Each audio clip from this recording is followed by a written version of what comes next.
This is not right that someone earning well into six figures can't afford housing. And I want to say it's not right when anyone can't afford housing. And we are falling farther and farther behind. So are we successful? Right. I would say absolutely not. It was awesome. It was awesome. I would give you a high five, but we're not allowed to cross the center line of the table. Hello, Vermont. I'm Andy Julo. And I'm Joanna Grossman. And this is There's No Way in Creemee. Vermont politics, culture, and beyond. Thanks for joining us.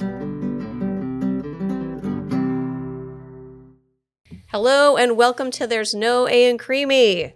How you doing, Andy? Good. Good to be back in the studio. It's been a while. Yeah, it's been a minute. It's like so we're doing like a normal interview. We're not being interviewed. Right. It's a different setup. I realized I hadn't loaded the table in the truck in a while. Oh yeah, the table. Some new stickers on it. New stickers. I had some stickers that I had to put on and got to put on for this show. Yay. We've been out on doors. We've been busy. Yeah, a lot of doors. So many doors. After, I think it was, last weekend on Sunday night, I seriously felt like I'd run a marathon. I was so sore. Well, and I was exhausted too, and I don't do anything. I just kind of walk along and keep you company. Well, you're like checking that the app works and, like helping me with like not sound stupid. Taking notes and things like that. Yeah. Letting you know when you're starting to flag a little bit. No, I mean, planning the routes. Step it up, Grossman. Yeah, there have been moments like that. It's been fun, though. Sure. Yeah. I think it's been fun. Yeah. It feels like I just did like 2,000 doors in 2024 and didn't get enough of a break, but whatever. Yeah, I don't know what the suggested, recommendation for time off of doors is. I've become such a connoisseur of front doors, entryways, and I've been, chewing your ear off a little bit about architecture and properly defining because I'm building my own house and making sure it's clear where the front door is because you go to a lot of houses and it's like, which door? There's 3 doors here. Which one are they using? Well, I never know what to do when there's 2 doors on the front of the house and if they both have doorbells. Right. I get full cosmopsis, don't know what to do, and I'm also afraid, like, if I ring one and no one comes to the door, I don't want to then ring the other, because, like, I feel like I'd sound like a jerk, like, if they were inside. Yeah, I'm taking notes for my house. I'm not sure if I want to do one well-designed door or do 8 confusing doors and try to confuse door knockers. Yeah, maybe you should. Yep. That's an interesting angle. We finished out the day getting creamies at Al's. Yes, we went to Al's, and I had a strawberry creamy. It was the first strawberry creamy I've ever had. That creamy was huge. Yeah, it was big. It was so big. Yeah. I got the large. I go large. It's not just that, Andy. It was like a large. Yeah, they don't mess around. It was like taller than me. Yeah. Nope. It was good. It was really fun. I handled it. There wasn't a single drop. No, you did a good job. The pavement, and you did a great job as well. And you're small. No, baby. Sorry. I think I got a baby at Al's, but then actually last night we were at Palmer Lane and I got a small. You got a small, and you handled that as well. I did. Yeah, it was a two-Creemee week for the podcast. You're getting it. Yeah. I feel really proud of that. We had a very exciting last 2 episodes. Yeah, spanned over 2 weeks. The Podiversary. Which is a real word. It is now. Yeah, sure. Yeah, I don't know. It was so fun to have Charity and Owen interview us. It was.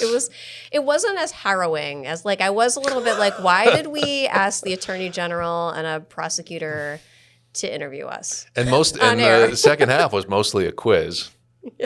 Including pronunciation quizzes. Which I didn't do so well. And also all the Vermont history stuff. Well, you knew all the, oh my God. When they went to the high level, that I knew. Like when they're like, oh, this is all the stuff we threw out is too hard. Yeah, you knew that. That stuff I knew. Yeah. You just rubbed it in my face. Well, you went to primary school here in Vermont. That in there. It was good. You think I learned that Vermont became a state in 1791 in primary school? Well, in Vermont, in your Vermont public education, let's put it that way. Okay. Right? I probably did, but I remember it because I worked in Philadelphia in Congress Hall, which was the United States Capitol when Vermont was admitted, along with Kentucky and Tennessee a little bit later. Fair enough. Yeah. Okay. You win that round. All right. We had a pretty exciting event happen in the sky. We had Mercury, Venus, and the crescent moon all in close proximity. It was a rare and beautiful sight. And speaking of rare and beautiful sights, our New York Mets defeated the New York Yankees in the Subway Series. It was awesome. It was awesome. I would give you a high five, but we're not allowed to cross the center line of the table. I want to be respectful of the podcast rules. Yeah. But yeah, they lost the first game, and we thought, here we go again. Yeah. And then they won. And I'm a Vermont Mets fan. You live in the city, so it's a big deal down there. It's a big deal, and also I'm married to a Yankees fan. Yeah. And it was some intense moments in our household. A lot of yelling. So, I mean, Mets fans, we're mostly left alone up here because we're like a joke. Nobody cares. We're not a threat to anybody. Right. Yeah. They don't. We're a non-threatening entity. I went to Manhattan like in my early 20s, and I wanted a winter hat with the Mets logo on it. And I thought, Manhattan, I'll be able to find this. And I wandered around Manhattan, and I would go to sports stores, and the guy behind the counter would be like, we got your real team right here. And it'd just be all Yankees merchandise. And so I got a little flavor of that. If you're apathetic about the New York Yankees and their fans, just spend a little bit of time with them and see if that, resets your feelings towards them. And it's nice to win the Subway Series now and again. It doesn't happen very often. Yeah, it's really nice. I lived in New York during a few of the Yankees ticker tape parades, and yay, good job, guys. But they were so intense, and it was the amount of paper that was dumped into the street was astonishing. Mm-hmm. Yeah. And that's the only reason. Well, the Mets are ecologically friendly because we don't win the World Series, and never require a ticker tape parade. But we can pretend that we would never do that because we'll never have the opportunity. You can't see Mrs. Met up there dumping a bucket of confetti down Fifth Avenue. Is it Fifth that they go down? I think they're on Broadway. But I would really have to check. Okay. Yeah. It's been 40 years since the Mets won, so who knows, right? Yeah, it wouldn't be Fifth that far south because they're always in the financial district. But anyway, yes.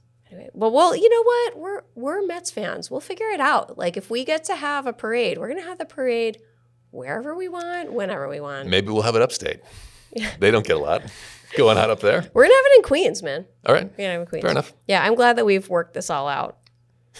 Because we'll definitely have an opportunity to use it. I think so. Yeah. Somebody tell MLB this is what we've worked out. That's how it goes. All right. So you had a resolution? Yes. We talked about this earlier. In earlier episodes, you proposed a resolution before the Vermont Democratic Party. Yes. I have very strong feelings about neutrality in primaries. And as we've covered in previous episodes, this is a thing I've felt strongly about for many years. And I actually thought everybody believe this. So, I mean, that it makes me a little sad that that's not the case. But I do believe that the Democratic Party should be neutral in primaries and shouldn't favor one candidate over another, and should let the voters just organically decide who the nominee is going to be. And so I'm on the Democratic Party's state committee, and I'm one of Chittenden County's 2 elected representatives to the state committee. And so I put forward a resolution saying, hey, we shouldn't be using party resources to favor one candidate over another during the primary. And it was a really interesting experience. First of all, it was hard to even get the resolution on the agenda. It took years. And then I got That's an exaggeration. It's not really, though. Because, well, I started talking about it right after the last election. I mean, during the last primary, I was guys, we shouldn't be doing this. And then after the election, I was okay, we really need to do something about this. And they were always no. And it was never the right time. And I was well, we don't have any time left now, so it has to be the right time. So I got it on the agenda, and it was pretty interesting because there's the newer, I would say the newer and or younger members of the committee were this is really cool. This is what we should be focusing on. I'm getting a lot of, positive, while I'm presenting this, I'm getting all these DMs and texts. This is so cool. Great job. And then, there was some of the old guard that were in some cases literally shouting me down and really did not want to see this move forward and had lots of very vague reasons why it didn't dovetail with the bylaws, but nobody could really point out what those were. And so then there was sort of this move, okay, well, let's refer this to the bylaws committee. And then it came out in conversation they weren't going to meet for a year and a half. And I was like, no, let's like, yay bylaws committee, but we should be settling this during the primary. And so what we, agreed to was that the bylaws committee would give like a special review of it in July, which is still pretty close to the primary, but it's progress. So it was a little like, it was both good and bad for me. I felt like, okay, it's a little depressing that this isn't like this isn't a unified priority for the party. That was a bummer. But I was really happy also to see people I didn't even know, had never met before, reaching out and saying, hey, I really care about this. Like, thank you for doing this. That always feels good, So maybe there's hope. That's where we're at. Saga continues. We'll let you know how the next, installment goes. We certainly will. You can count on that. So, Andy, I'm a little concerned about Senator Heffernan. I think he might identify as a dog. Yeah. Some pretty weird, disturbing comments from the senator this week. Super disturbing, comparing trans folks to basically animals, really not, respecting that identity on the floor this past week. And so my kid is trans, and they're the most amazing person I know. And I was kind of like, wow, that's really not okay. And this is something I wrestle with a lot, is I was glad to see Democrats calling him out. Like, that's right, and we should be acting as allies for our trans community. Like, of course, that's kind of a given. I still always wonder, where is the line between calling something out and trying to score political points off something painful that happened to someone else? And that's something, like, I saw that and I was like, that guy's talking about my kid, and I was like mad and hurt. And then when I see the Dems kind of like, making videos and sending direct mail about it, and I was kind of like, I don't know, man, like that's my family. Yeah, I mean, you got to call it out, right? You have to call it out. Mm-hmm. I don't really know where the line is there. I don't know. It's funny because, I'm running for office, and I was like, well, I don't really know if I'm super comfortable. Like, I'm comfortable calling it out, but I don't want to be like trying to capitalize off it. You know what I mean? So that's something that I always think is really tricky in politics. But I'm a little concerned about him and his identity problems. Mm-hmm. Yeah, I hope he figures that out. Well, we had a great interview today. Yes. We had Maura Collins from the Vermont Housing Finance Agency talking about affordable housing. We could have gone a number of different directions with this conversation, and we only had so much time. And we tried to focus in on affordable housing because it's such a topic right now. You're hearing it on doors. Constantly. Everybody's talking about how can we make housing more affordable in Vermont, and Maura has been working on it for quite some time and has some perspective on where we've come and where we need to go. Yeah, she was so fun. She's so smart. She's so well informed. She did a great job. And I think people are going to really, really love this interview. Yeah, I learned a lot. I did too. Mm-hmm. I thought she was amazing. I can't wait to have her back.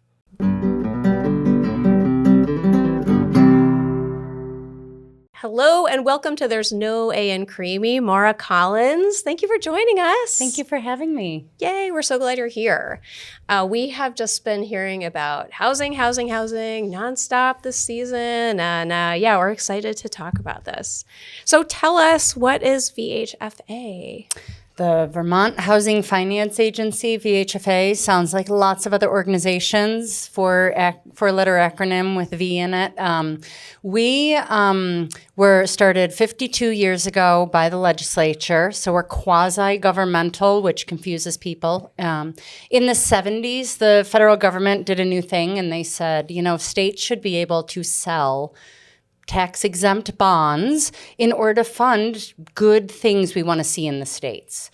And tax-exempt bonds are helpful because when you have bonds in your portfolio, that's a nice stable investment. Tax-exempt means you don't pay on those earnings. So those good purposes are higher ed, and so VSAC was formed, economic development, so VEDA was formed. affordable housing, so VHFA was formed. And the Vermont Bond Bank was also formed to invest in roads, bridges, schools, hospitals, healthcare, things like that. So we all are somewhat similar in that regard, but we each have a lane. And VHFA goes to the bond market, borrows other people's money, these bonds. They're happy because they don't pay taxes on their earnings that we've told them what we'd pay them. So let's pretend that for the next 30 years we need money for housing in Vermont. We'll go to the bond market and say, can we have $50 million, please? We're really nice people, well-run organization. They say yes. And you are going to have to pay us 5% on that $50 million. We turn around to first-time homebuyers who want a mortgage from us or developers of affordable rental housing, and we say, we have money to lend to you. It's going to cost you 6% on this money. Now, that's cheaper than they can get in the marketplace normally, so they're happy. We have a very limited spread we can earn. The feds regulate it. It's usually just around a point. And then we pay it back. So it's just one big system, and we're the intermediary moving Wall Street's money to Vermonters to fund affordable housing and collecting those dollars and paying it back. So what percentage of asks can you fund? Ooh, good question. So on the mortgage side, we're just a part of the regular home buying process. You don't come to VHFA. We don't have branches around the state. I'm sure most people haven't heard of us. And so you go to one of our participating lenders. You'd walk into Vermont Federal Credit Union or East Rise or Union Bank, and you would say, here's my income, here's the kind of house I want. And they'd say, oh, you qualify for VHFA because we have some limits on who we serve. And if you get a VHFA loan, you can get extra down payment assistance and your rate's going to be cheaper. And it's a great thing that lenders can offer. So it's pretty unlimited. We just fund eligible folks as they come in. On the rental housing side for loans, it's the same thing. If they need our money, we can get more of it. In fact, maybe later I can tell you that we are leaving some federal money on the table because we don't take advantage of all the opportunities we have in that regard. But there also are other federal programs that would put you and others to sleep around federal tax credits and state tax credits. And some of those are a little more limited, and there is competition. And depending on the year, we may see 2 or 3 to 1 asks for every dollar we have available. Gotcha. Nice. Mm-hmm. All right. A ton of things we could talk about with housing, but we wanted to dive a little deeper on affordable housing. Yep. And I think if you ask 10 people what an affordable house was, they'd probably have 10 different pictures of what that would look like. What does that term mean, affordable housing? Good question. It's always how I start every presentation. And then I shock people when I say every house in Vermont is affordable. Whoa. If you're Jeff Bezos. The three of us, not so much. So it's a ratio. You take what your income is, you take what the housing costs are, and the academics and mortgage lenders and HUD programs and all usually say about 30% of your income should go to pay for your mortgage, including taxes and utilities, or your rent and utilities. And so it's an individual calculation for everyone. So there are times when we build affordable housing and people look at the prices and they say, that is not affordable. And they're right. If they're living on disability income or they're extremely low income, the housing we're building may not be affordable for them.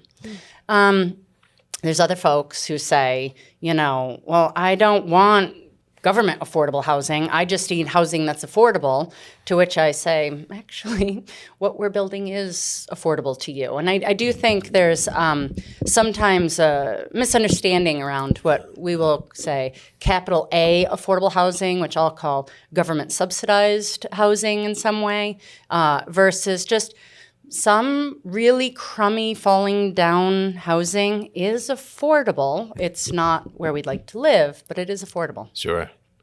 I would imagine that presents a lot of obstacles, having all these different definitions and ideas of what that actually means. Yeah, and the public is really mad about it. Sure. I mean, that's something that is very clear. Not only do I have friends and family who are mad at me that there's not more affordable housing. Well, I mean, and right to be so, but I do read online comments. I am looking at letters of the editor and commentaries, and I hear a consistent, steady refrain, growing frustration. And at this point, I mean, people are just ticked off that housing is not affordable enough. We don't have enough. And they're really frustrated that they don't see enough progress being made on this. Yeah, well, that's kind of my next question, actually, is, I mean, I have talked to hundreds, if not thousands of voters who always say, my 23-year-old kid can't find housing in Vermont, or, my kiddo's living in the den, or, had to move to Florida. And so I'm curious, is that the same problem? It is. And, I started at VHFA 24 years ago. And when I first was doing this work, I was the research analyst. And so I love numbers. You're going to hear me throw some data at you. Sorry if it is too much. But no, the mayor said we're the Dork Podcast. So we can take our nerd podcast. Yeah. So it used to be that folks who couldn't afford their housing were, and no one would say this quiet part out loud, but let's be honest, the folks who couldn't afford housing 20 some odd years ago were folks that I think society understood why they couldn't afford their housing. It was people who were homeless. It was people who were living on public assistance, generational poverty, just folks who really could not, maybe they had disability income, something like that. And it was like, yeah, you're going to struggle. What we saw was that it kept moving up the income spectrum, and that housing became unaffordable even for folks who went to college and had a 4-year degree, for folks who were mid-career. Then we started seeing managers. We started hearing more from employers. And as time went on, we were hearing more and more from people who said, wait a minute, I pay absolutely a livable wage. Why can my staff not afford housing? And then we started hearing about trying to recruit in C-suite executives. We started hearing more from the hospitals saying that, yes, it's our janitorial staff, our nurses, and our VPs and doctors and surgeons who are struggling to find homes. And so as it reached up to affect more and more Vermonters, that outrage grew and grew because they were saying, this is not right that someone earning well into 6 figures can't afford housing. And I want to say, it's not right when anyone can't afford housing. And we all know that, but it just has to always be said that we need to make sure that there's housing for everyone. And then the question becomes, what are we getting wrong? Why don't we have housing for these folks? Yeah. I guess I have the definition questions, but housing shortage is another definition that we talk about. What does that mean? Is it a universal housing shortage? Is it more acute for certain classes, certain ages? Yeah, it is universal. I mean, this is not a unique program. I know we love Vermont exceptionalism, but nationally there's millions, we're short millions of homes. And so we see this, especially in the coastal states and areas, but everywhere across the country, we have not been building enough homes. I know the Vermont numbers the best because that's where I work, and I can look at what we were building in the 80s, 90s, early 2000s, 2010s. And if it were a bar chart, you can just watch it shrink for every decade of how many homes we were adding to our housing stock, the available homes. And so right now, what we were building in the 80s was about 3 times as much every year as what we're building now. Wow. And so it's really dropped off, and there's been a lot that the legislature and has done, and the governor has supported to try to increase home building, but we still do have a shortage. And when you ask, who does this impact?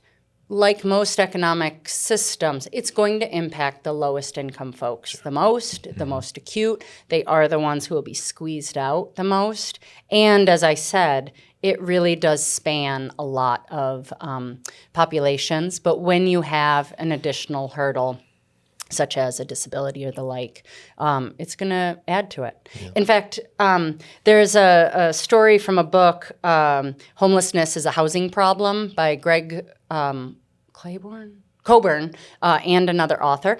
And Treasurer Pichek had Greg Coburn on a Zoom during the pandemic, and I was on a panel with him, and having read the book, one of the stories from that I think really resonated with people was, imagine we are playing musical chairs around this table, and there's 9 seats and 10 people. And we're going to play musical chairs, and one of us has a broken leg on crutches. So the music stops, everyone scrambles for a chair, 10 people, 9 chairs, someone is not going to get a chair. And turns out, it was the person with the broken leg and the crutches. And so imagine you put one of these microphones in their face, sportscaster style, and say, so tell me, what was it? Why didn't you get a chair? And what do you think that person's going to say?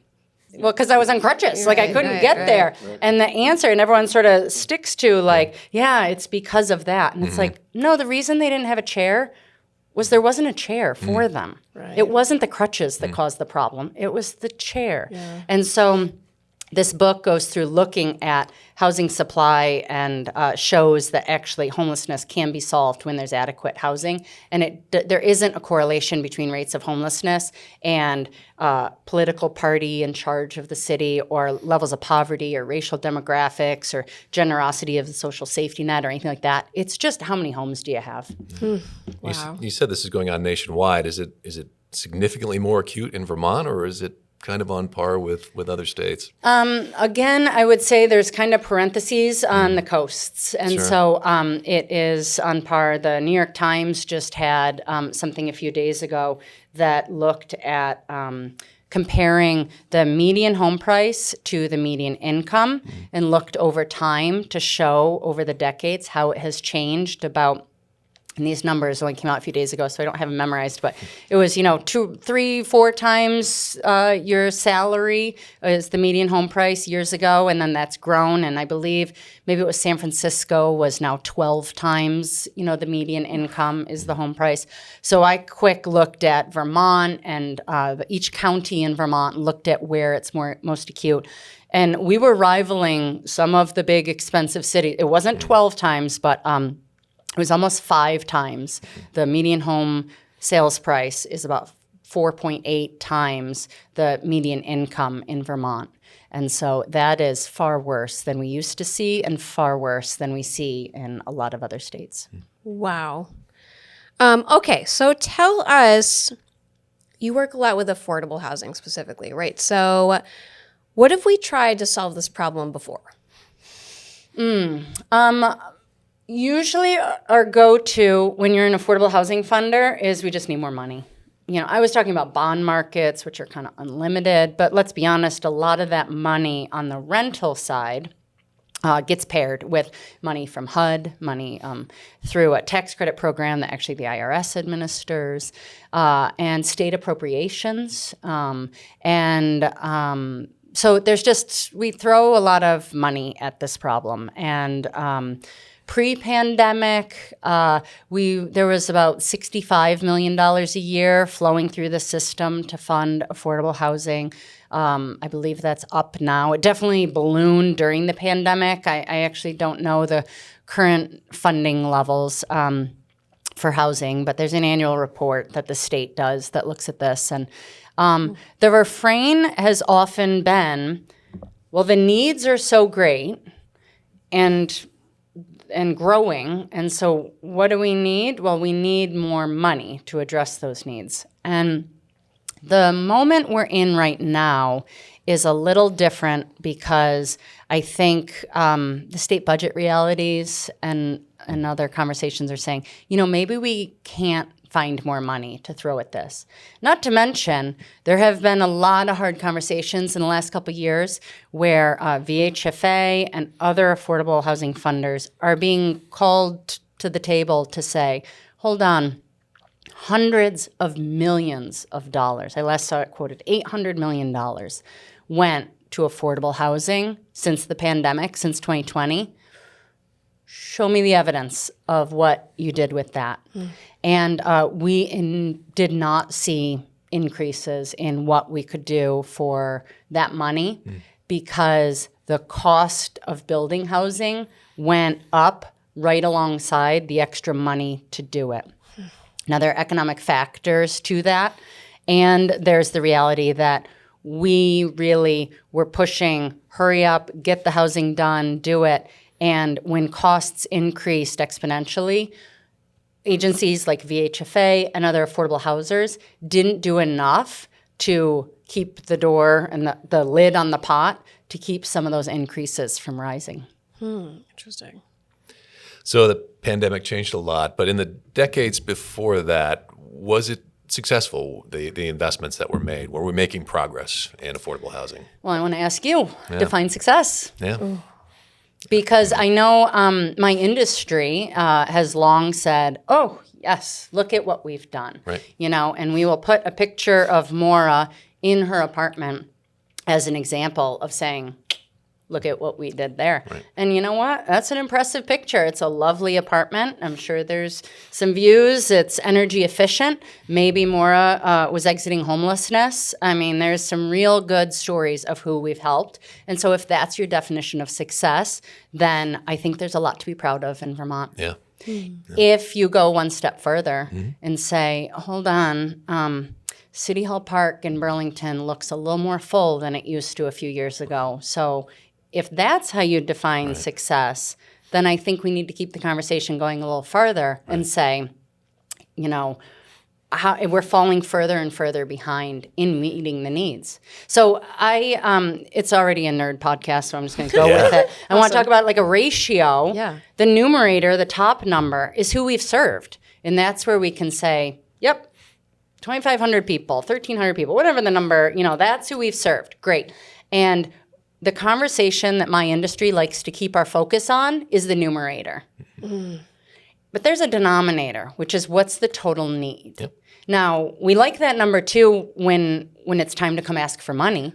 We'll be like 30,000 homes, 40,000 homes. I'll top your number with another number, and I can talk about those numbers because we're the author of most of them. So I'm not saying the numbers are wrong, but I'm just saying we talk about that number when it's about getting more money, but we don't take the last step, which is the math. Like, what's that percentage?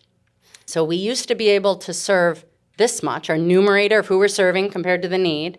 How has that changed over time? And we are falling farther and farther behind. So are we successful? Right. I would say absolutely not. Yeah.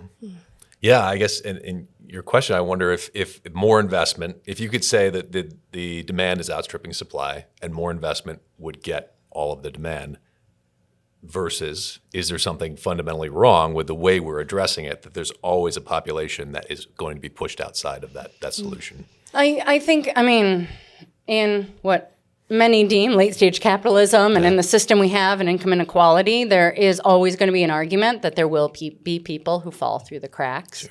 I also think that that there's easy ways to let us off the hook of some hard conversations, and that's where I think we're in a unique moment in Vermont right now. I talked about the high cost of housing, and I make my friends nervous when I talk about this. This is a national phenomenon. There's lots of stories about affordable housing apartments costing $1 million per apartment. In Vermont right now, the applications we get are $600,000 or $700,000 per apartment, and we're talking about 700 or 800 square foot apartments here in multifamily buildings. That's a lot. And so if we need tens of thousands of these, we will bankrupt the state at some point if we don't look at cost. So we, like every other state, we look at costs and we say, let's have a conversation about how we can lower the cost of housing. And some will say, well, but tariffs are adding to the cost of housing. High interest rates are adding to the cost of housing. There's federal regulations that require us to buy products within America, and therefore it's more expensive because it's cheaper from Mexico. That's adding to the cost of housing. There's so much out of our control. And to which I say, yes, and what can we do to lower the cost of housing? So I created this matrix of probably 30 some odd rows of what's adding to the cost of housing. And for each of them, there's 3 columns. There's what the feds can do to address it. And sometimes it is those things I said, which is like, if you could lower interest rates, that would help. If you could not have tariffs on affordable housing products, that would help. Then the middle column is, what should the state of Vermont do?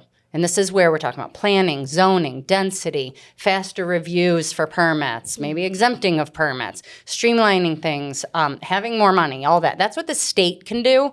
And as loud voice at the state house. I think there's a role to advocate at the state level. But then it wouldn't be right unless we looked at what can VHFA do? How can we speed up our board decisions? How can we streamline our process? How can we make our applications easier? How can we reduce what we require? How can we try to stretch our dollars further and get leverage more? And I think there are things we all can do to lower the cost of housing, and we have to be open to that conversation and not shy away from it, because it might make us look bad when we admit it's kind of expensive. Well, my next question was going to be, so what are the levers? Like, are there specific initiatives you'd like to see the legislatures take? Are there things that just ordinary Vermonters can do? Like, what are the tools that are available that we could be moving on as a state? Mm-hmm.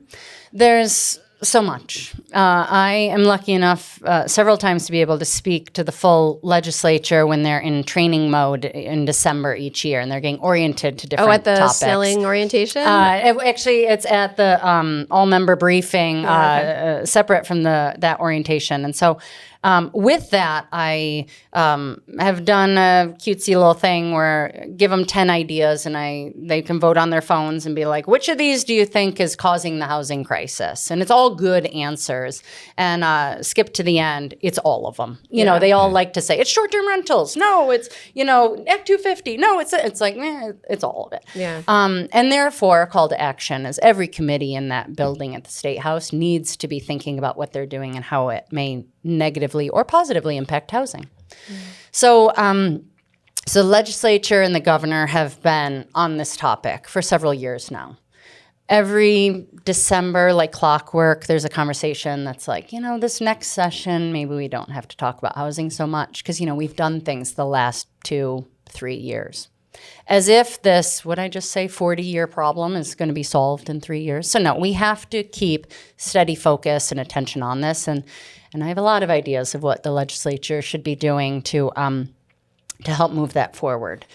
Additionally, the average Vermonter, they can join one of the growing number of housing commissions that we see in municipalities. Start one, join one, help one. If you go to housingdata.org, there's a lot of resources about the ones we know about. We're trying to keep a list of them. It is growing. There's probably over 20 now. And, that may get you more comfortable so that you could write a YIMBY letter to the editor. Nice. I'm part of the leadership of Let's Build Homes. This is a advocacy organization that's really promoting a real pro-housing growth mindset. And so we just hired a grassroots organizer who's going to help give people the tools so that they can participate locally. And there's a lot average folks can do.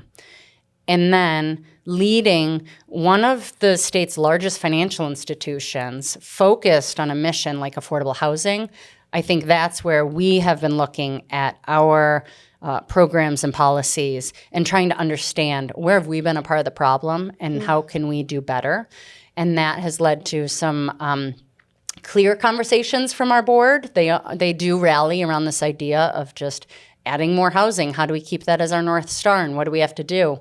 But it has sometimes created some false dichotomies that I believe are meant to just try to trip us up of like, well, do you want more homes or do you want high quality homes? At what point did I have to make that trade-off? Like, I think I can do both, you know, and I want affordable housing. Yes, but affordable to whom? It's like, well, there's a lot of examples, homeownership, rental, and the rest. So I just, I reject some of those false binaries that I'm forced into sometimes. All I know is that I'm on some national boards and I pay a lot of attention to my industry in other states, and I am still very optimistic about what's to come in Vermont because I'm clear that we have not done everything we should be doing yet. So it's very motivating to know that there is a lot more farther to go. Yeah, that's awesome. Thanks for giving our listeners some ways they can get involved because they're always asking for that. So that's really cool. Yeah. And we popped in on the Housing Commission in Williston, and it was great. It's just refreshing to see a group of citizens sitting around a table talking about how you can build more housing because we've seen the opposite in the past. This development that's going on, it's going to disrupt this or this traffic pattern or my view. Let's stop it. Yeah. So. And at the local level, it's the hardest. I have the easy job doing the statewide perspective because I don't have to say, it's your view shed that I want to do something in. When you get down to local level, that's when it's hard. It's been really interesting, during my campaign I try not to talk too much about it on the show, but I will say that we talk about all this state level policy all the time, and then visiting all these municipal boards and commissions and seeing how different housing policy specifically, but also economic development, all this different stuff is really affecting the towns and how they're trying to figure out how to implement it. And in the Williston Housing Commission, in their conference room, they had it was sort of almost like a countdown. They had their goal in Williston is to create, I think it was 3,500 homes, and they were crossing them off. Like the fundraising thermometer. Yes, right? Yeah. Exactly. Yeah, it was very cool. So that's been one of the better things. Of course, data nerd here. So one of the better things I've liked in the last few years is that we did do a housing needs assessment and projected how many homes we'd need by the end of 2029. And then the state went one step further and said, let's set housing targets. And that's different than just your base needs, but it's okay, if we're going to have a vibrant economy, and if we're going to recognize that a lot of our homes are actually seasonal vacation homes, then, so we know some of the building is probably going to be used that way, what number do we need? And that's when you start getting into estimates of 30 or 40,000 homes, depending on what kind of growth rates you think are going to happen in the state. But then it was the regional planning commissions that started bringing those targets down to, we set county-wide numbers, regional numbers, and then bringing it down to the municipal level. And municipalities are doing more of what you just said. Williston sounds maybe a little ahead of the curve. But having the conversation at the town level all of a sudden makes numbers that seem impossible more accessible. Mm-hmm. When we start talking about, actually in this town, we're only talking about 200 homes, and we're talking about over the next 5-10 years. And then you can start to create a plan for action. And that, back to what I was saying before, that becomes motivating. That becomes, something that people can get around. Yeah, absolutely. So we've had a focus on increasing the housing stock as a way of making home housing more affordable. We did just have a study come out of UVM that argued that would not necessarily solve the problem. What were your thoughts on that study? Yeah, my team testified in response. I know that the House General Committee really looked at this carefully and started to really tease apart some of the specifics and found I know, of course, I'm looking at his opinions regarding some of VHFA's numbers, and there's some real misunderstandings that I completely understand why they throw people off. I do know that he had a misunderstanding thinking that when we were talking about household growth rate, there was an assumption that meant in-migration to the state. And in my nerdy world, actually, household growth rate doesn't involve in-migration. It has to do with households and how they act. For instance, let me just make it specific. People talk about population. There were there's two ways that the census estimates how much our population is changing every year. We only really count everyone every 10 years. So in the in-between years, we have to do a sample survey. And one of the census surveys said that we grew by 1,000 people, and another one said that we shrunk by about 217 people. Guess which one made the news? The one that we shrunk 217. Right. Don't know why it wasn't interesting that we grew by 1,000 from the same agency, but it was a different survey. Anyway, so that's fine.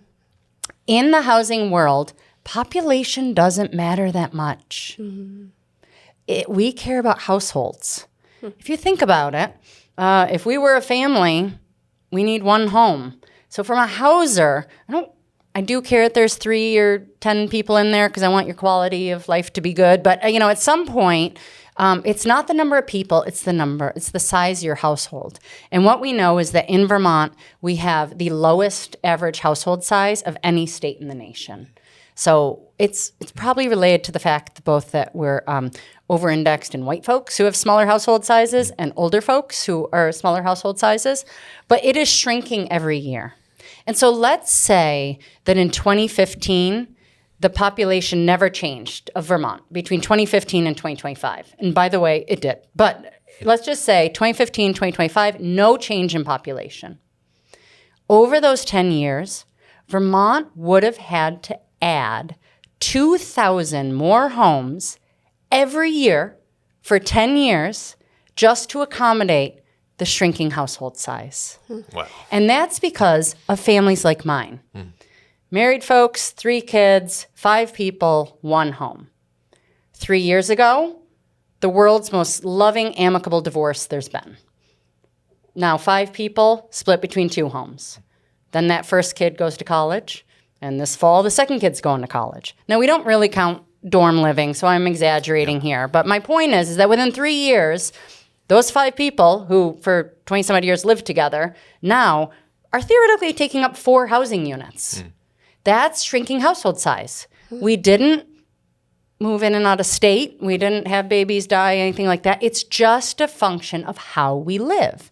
And in Vermont, we have an extreme disconnect between the size and structure of our homes. They are large, they have multiple bedrooms, and yet our household size is shrinking and shrinking and shrinking. Now, there's exceptions to this, the new American population. There are groups that need larger homes and more bedrooms.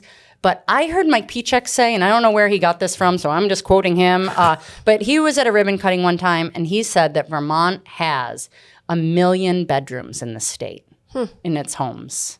And I thought that was a fascinating way of looking at this. So technically, even if you don't want to share a bedroom, you can all have a private place to sleep and then some for 640 some odd thousand people.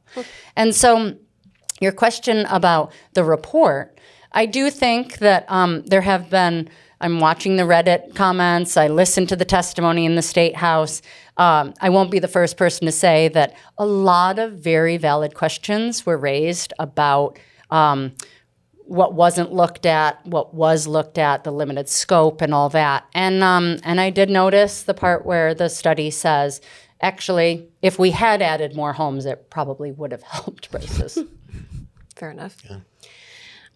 Okay, this is a little in the weeds, and we'll find out. I live there. Okay.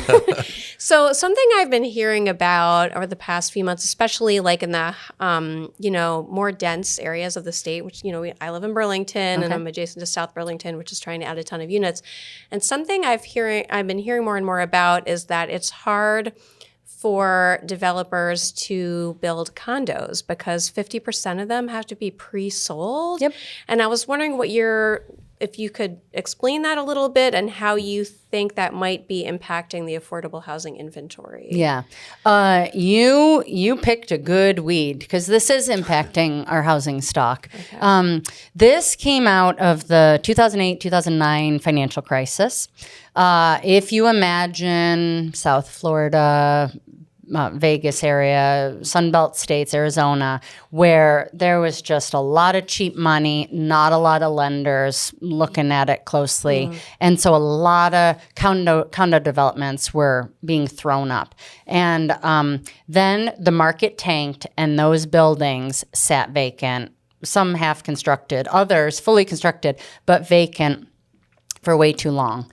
And so I remember those all over Brooklyn. So, yes. Yeah, it's real. Yeah. Exactly. Yeah. And so we, in 2008-9 and after, we took a look as housing financiers to say, like, okay, where did we get things wrong? And the list of things we got wrong leading up to the financial crisis is longer than this podcast will be in existence, I'm sorry to say. But one of the things that Fannie Mae and Freddie Mac did, which are the two government-sponsored entities that are the backbone of lending in our nation, they both realized, we need to make sure that we are not just throwing money at developers until we know that there's a proof of concept here that buyers will be interested in purchasing these condos. Because it turns out some of these buildings were built in communities or at times it flooded the market and there wasn't a market there. And so their way of addressing this, by the way, apologies to the bigger nerds who understand that I'm oversimplifying this, but their solution was to say, okay, if you're going to build a condo building, then half of them have to be sold before we, Freddie and Fannie, are going to back one of the mortgages in that building. And Freddie and Fannie are critical for normal people's mortgages. There are people who don't have to have government-backed mortgages like this, but most mortgages are backed by Freddie and Fannie. And so that means that if you are putting up, I mean, usually, most places, it's 100 some odd units, not in Vermont, but, and so the first half have to be financed. You'd find a bank that's going to make those mortgages on the first half of those condos, and then Freddie and Fannie can be a part of the financing of the other half. In Vermont, that may be enough to just prohibit a 20 unit condo from being built if they know that average people can't get an affordable mortgage. The first 10 buyers can't get an affordable mortgage. And so there are creative workarounds. Sometimes banks will decide to step in and do that early financing. Sometimes you find super rich people who don't need that kind of mortgage. But it really has been a limiting factor in Vermont and nationally and needs attention. And if your next question is, how do we fix that? I have not yet come up with that answer except to go around to banks and be like, can you fix it? We've been asked to fix it, but I'll say we work with a limited portion of the market. And so I can't guarantee that those first half of the buyers are going to be VHFA qualified. Not to mention, from a lender perspective, there is a risk if I'm financing all the folks in that building.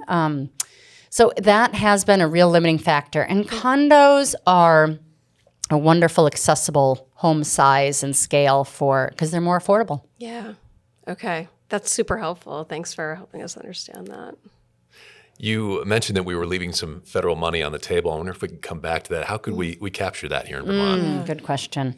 Yeah, so those tax-exempt bonds, we used to have a little thumb wrestling match, VSAC and VITA and VHFA and the bond bank. And, it's Vermont, so it was all very friendly. But we would kind of divvy up the pool of these tax-exempt bonds behind the scenes. And then the state would say, yep, that math looks right. And that's how they should get divvied up between these different uses. And then, was it 2012 maybe? The federal government changed how it funds student loan lending. And the federal government now does student loan lending directly. And VSAC, still a critical partner, but their business model changed at that point. And they didn't need so much of those bonds because the feds were doing the lending and VSAC was doing servicing and education and counseling and different things. So starting then in 2013, VHFA started getting, not exactly both our agencies' allocations, but we started getting more of this money because there was more, it wasn't needed as much. And so starting in 2013, every year, some of this money would expire because we couldn't spend it all. And what does this mean? We can go to the bond market and get the money and lend it out, and the whole system I talked about.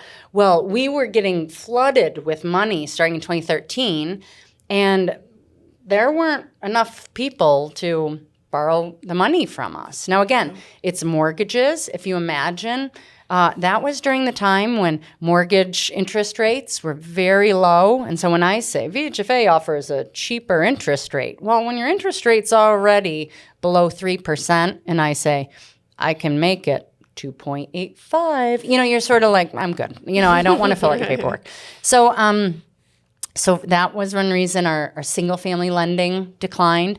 And then on the multifamily side, there really wasn't a call to action for VHFA to figure out how to make this work better for the developers of rental housing. Why aren't you borrowing this money and using it? Because there's an added benefit to this money I haven't even told you about, which is if a developer uses this money for a construction loan to go build a building or something like that, the feds will automatically award them some of those federal tax credits I talked about, and that's going to pay for 35% of that building. Wow. And it's not state appropriations. It's something else. It's a federal tax credit. And so what I'm saying is like, if we had used all that money, then the folks who got that money could have accessed this federal tax credit And if they borrowed the money as a construction loan, let's say I need $10 million to build this building,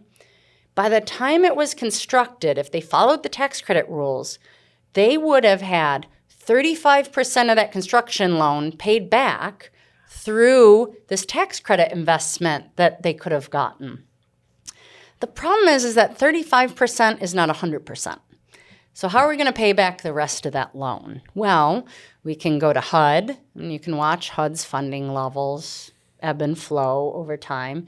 You can turn to the Federal Home Loan Bank, other sources of money to do this. You can have rent collections. You just have the ongoing operating income pay for it, and you can go to the state and you can say, "Hey, state, we need more money." And so in 2017, the governor supported a housing bond. And so VHFA issued a $37 million housing bond. And the idea was to have that be a new source of money to pair with these tax-exempt money, try to have it go farther. But, we didn't go far enough. And so between 2013 and 2022, over $300 million of this money expired. And we didn't get those tax credits, and we didn't get that low interest rate. And VHFA and our partners kept saying, well, if we could just get more money from the state, we could use this money. And that's true. And it was only half the story. Because if we could not spent $10 million on a building, but only spent $6 million, if we could have lowered that cost of construction, if we could have gotten a little more creative about how we're structuring the state money that we put into these deals, if we had done our work a little differently, I think we could have had better outcomes. But with all the ARPA money and federal stimulus money, I'll say since 2022, we have been using all of that tax-exempt money until last year. Sure. And last year we lost $11 million. And so that means another 20 apartments didn't happen in Vermont. Right now, as I sit here, we're sitting on over $450 million of that tax-exempt money because it rolls forward for a couple of years. So I could build 850 apartments right now if we could figure this out. And that is VHFA's primary focus right now. This is my priority. I will not, what happened in the past of letting that money go expired is not okay. And so we've been talking more and more with the VHFA board about being singularly focused on figuring this out. Because Vermont, every state in the country gets this money, and the other states have figured it out, okay? We're one of 15 states that don't use all our money. But, Montana and Dakota, small states have figured this out. I mean, D.C. doesn't have a big population. They figured it out. So we can figure this out.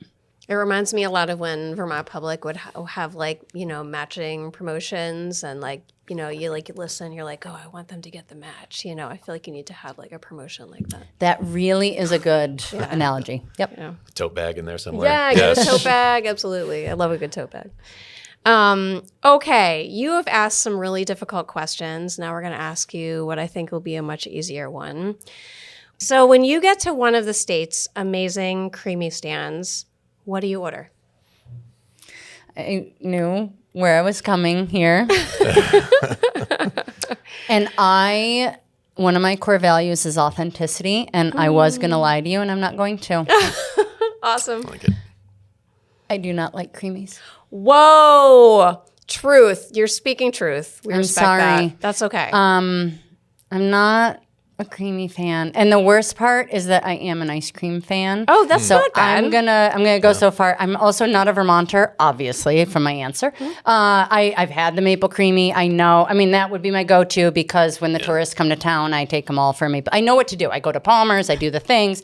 It's just technically, I would rather have a pint of Ben & Jerry's, and I'm going to go with that's another Chubby Vermont Hubby for that one. Chubby Hubby. Yeah. Okay. I mean, that's a Vermont company. Yeah. So, No, but honestly, people are very clear about how wrong I am that I don't like creamies. And but I do love the name of the podcast. I have to say that my friend of mine, just moved here from Brooklyn and was texting me about going to get creamies, and I'm like, no, there's no A in creamy.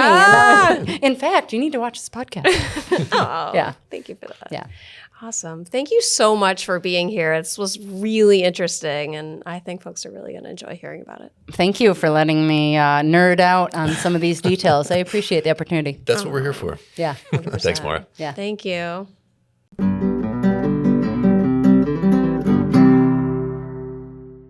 Well, that brings us to the end of this episode. Thank you all for listening. Follow us between episodes for the latest updates on our socials at There's No A in Creamy on Instagram, Substack, and Blue Sky. And catch us on our next episode of There's No A in Creamy, Vermont Politics, Culture, and Beyond in Apple Podcasts and Spotify.